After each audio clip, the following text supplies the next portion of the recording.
WhatsApp хочется VPN настроить лучше на WhatsApp.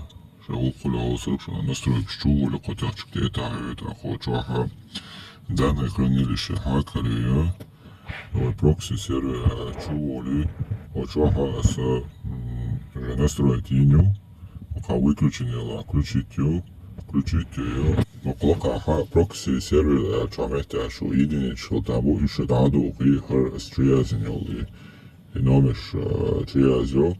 Так порт чарта чаха использовать TLS галочка или нагасано 445 метров число дала и даду кучен метр 445 дюл сорнит. И порт медиа чули окаха 587 метров число что дала и даду и 587 чудил. Сохранить галочку это назад что соединение что соединился обохватив. Захват там был, он сейчас Россия авакция, именно с Россия больше лелуш настройки шиш.